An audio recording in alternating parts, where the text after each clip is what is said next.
Secret 12, using fingers to modify intonation. Now we all know that on the clarinet there's this throat register that does not sound as resonant as other registers. For example, A, B flat, A flat, or G.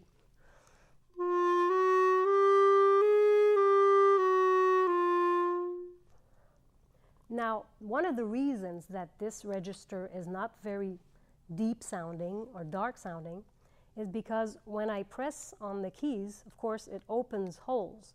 And that means that the resonance is less and less, because the more I open holes, for example, if I do B flat with the two keys, you can see that I open this key and I open this key. Therefore, it only leaves me this much of tube resonating.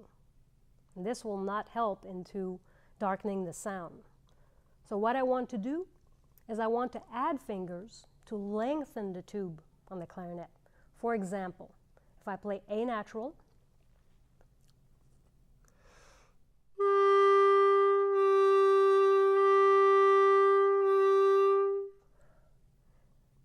now by adding fingers, I lengthen the tube and you can hear that it sounds darker. Now on each instrument, it's different. You have to shop around to see what fingering really works for you.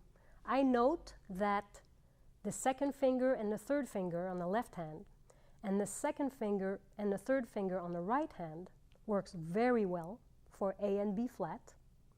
And then if you want to use the C key or the F key, that depends on your instrument.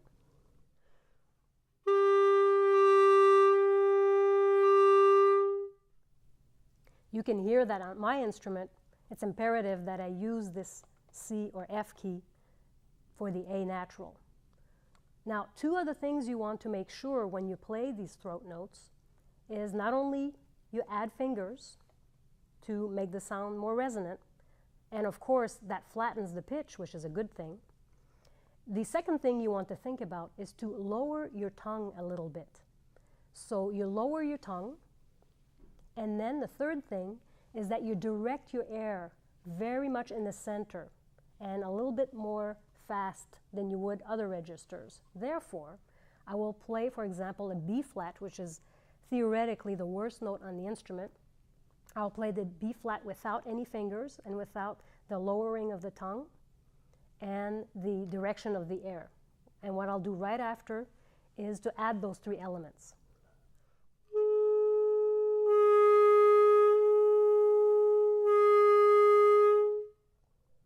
So you can see that you can drastically change your tone in this register.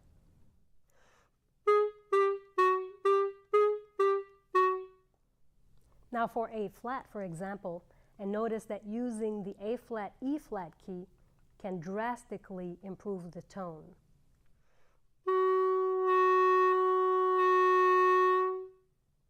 So depending where you are technically, you can use different variations of these fingerings. Here are other ways that you can modify the intonation with fingers. For example, F sharp, which can be quite sharp. You add the third finger and it flattens the intonation.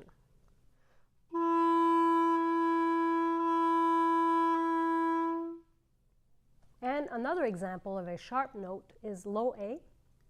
And what I like to think about is that if I play low A, of course the air is coming out of the G hole.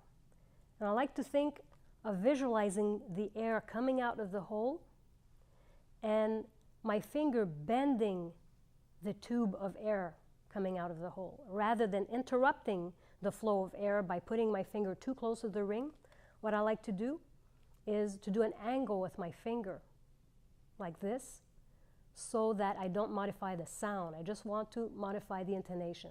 Here's an example.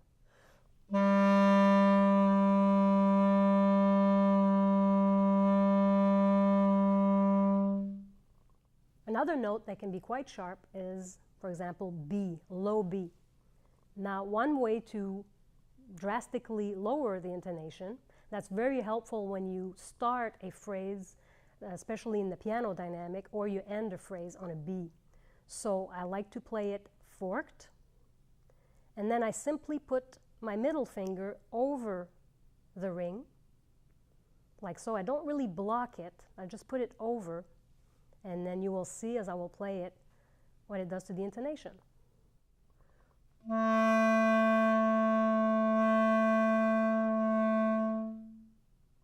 Another way that you could lower the B natural is to do what I did with the low A, is to play a low B and then use my ring finger to bend the airflow.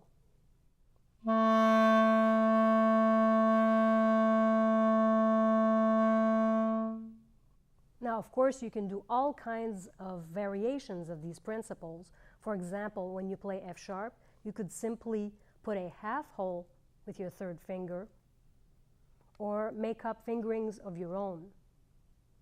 We're really lucky as clarinetists because we have holes instead of pads, and therefore we can be very flexible with the intonation.